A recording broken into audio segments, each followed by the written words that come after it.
Employment linked incentive scheme அப்படின்னு ஒரு திட்டம் இப்போ அரசாங்கமே கொண்டு வந்திருக்கிறாங்க.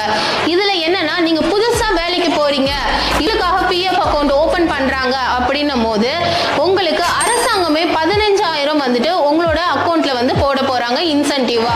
இந்த பெனிஃபிட்ஸ் எம்ப்ளாயீஸ்க்கு மட்டும் இல்ல, எம்ப்ளாயர்ஸ்க்கும் இருக்கு. வேலைக்கு சேர்றவங்களுக்கு மட்டுமே இல்லாம நம்மளுக்கு வேலை கொடுக்கிற முதலாளிகளுக்கும் வந்துட்டு இதுல இந்த திட்டத்துல ஒரு ப்ராஃபிட் இருக்கு. இவங்களுக்கும் ஒரு சர்டைன் அமௌண்ட் வந்துட்டு அரசாங்கமே கொடுக்குறாங்க. எம்ப்ளாயர்ஸ்க்கு என்ன பெனிஃபிட்னு பார்க்கலாம். ஃபர்ஸ்ட் டைமா நீங்க நியூவா ஒரு கம்பெனிக்கு போக போறீங்க, உங்களுக்காக ஒரு பிஎஃப் அக்கௌண்ட் ஓபன் பண்றாங்க அப்படின்னா உங்களோட வருஷத்துக்கு வருமானம் வந்து 1 லட்சத்துக்கும் கீழே இருக்குது அப்படின்னா நீங்க இந்த திட்டத்துக்கு எலிஜிபிள். ஸோ உங்களுக்கு 15,000 ரூபாய் இன்சென்டிவ் அரசாங்கமே போடுறாங்க. அதுவும் எப்படின்னா, ஃபர்ஸ்ட் ஒரு 6 மாசத்துக்கு ஒரு பாதி அமௌண்ட்டும், செகண்ட் வந்து அந்த 12 மந்த்ஸ்ல ஒரு பாதி அமௌண்ட்டும், 2 இன்ஸ்டால்மெண்ட்ல அமௌண்ட் வந்துட்டு போடுறாங்க அரசாங்கமே. எம்ப்ளாயர்ஸ்க்கு என்ன பெனிஃபிட்னு பார்க்கலாம்.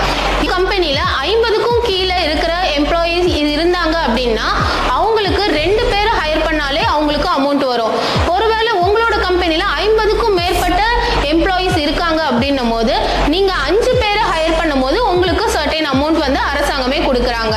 அதுவும் வந்து அந்த எம்ப்ளாயீஸ் வந்து உங்க கம்பெனில 6 மாசம் வரைக்கும் கண்டிப்பா வேலை செஞ்சிருக்கணும்.